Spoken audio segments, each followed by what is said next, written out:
రాష్ట్ర ప్రభుత్వం నూతనంగా ప్రవేశపెట్టిన భూభారతి చట్టం రైతుల భూములకు రక్షణ కవచం లాంటిదని సత్తుపల్లి ఎమ్మెల్యే డాక్టర్ మట్టా రాఘమయ్య అన్నారు.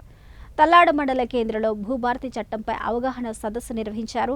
అవగాహన సదస్సుకు ఎమ్మెల్యే రాఘమయ్య ముఖ్య అతిథిగా హాజరయ్యారు. భూ సమస్యల పరిష్కారం కోసం కాంగ్రెస్ ప్రభుత్వం భూభారతి చట్టాన్ని తీసుకొచ్చిందని, ఈ చట్టంలో సమస్యలను మండల స్థాయిలోనే పరిష్కరించుకోవచ్చన్నారు. పెండింగ్లో ఉన్న సాదా బైనామాల సైతం భూభారతిలో పరిష్కారం చేసుకోవచ్చు అన్నారు. జూన్ నెల నుంచి తహసీల్దార్లు మండలంలోని ప్రతి గ్రామంలో భూభారతి సదస్సులు నిర్వహించి రైతులకు భూ సమస్యలపై అవగాహన కల్పించి వచ్చిన దరఖాస్తులను పరిష్కరించే విధంగా ప్రణాళికలు సిద్ధం చేయాలి అన్నారు. రైతులు తమ భూములను ఆన్లైన్లో చూసుకునే అవకాశం ఉంటుంది అన్నారు. గతంలో ఏవైనా భూ సమస్యలు వస్తే కోర్టులను ఆశ్రయించాల్సి వచ్చేదని, భూభారతిలో 90% తహసీల్దార్ వద్దే పరిష్కారం అవుతాయని తెలిపారు. లేదంటే ఆర్డీఓ, కలెక్టర్కు అప్పీల్ చేసుకోవచ్చు అన్నారు. భూ సమస్యల పరిష్కారానికి ఎంతో వెసులుబాటు కల్పించే భూభారతి చట్టంపై అవగాహనను తీసుకోవాలి అన్నారు. సద్వినియోగం చేసుకోవాలని రైతులకు సూచించారు.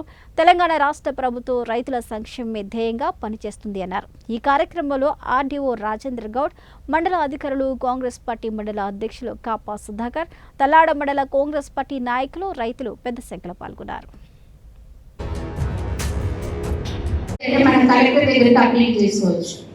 కలెక్టర్ లెవెల్లో మనకి 3 నెలలు అయిపోతుంది మొత్తం అంతా చేసి. అదే ధరణిలో అయితే గతంలో ఒక్కసారి అయితే అప్పీల్ చేసుకునే అవకాశం ఉండేది కాదు.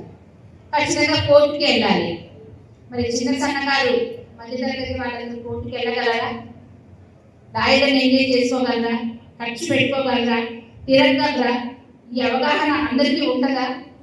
కనుక అంతమంది కూడా ఆర్థికంగా చిరిగిపోవడం జరిగింది. ఇప్పుడే మన మిత్రులు కొంతమంది చెప్పారు, అన్ని కోర్టులు తిరిగాము అయినా ఇప్పటి వరకు పరిష్కారం దొరకలేదని.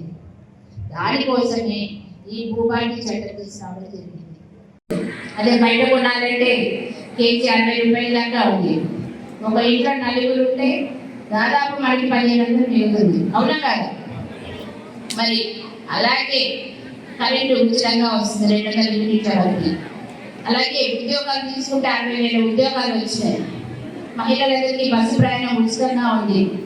ఇలా చెప్పుకుంటూ పోతే అన్ని చాలా లబ్ధి పొందుతున్నాం.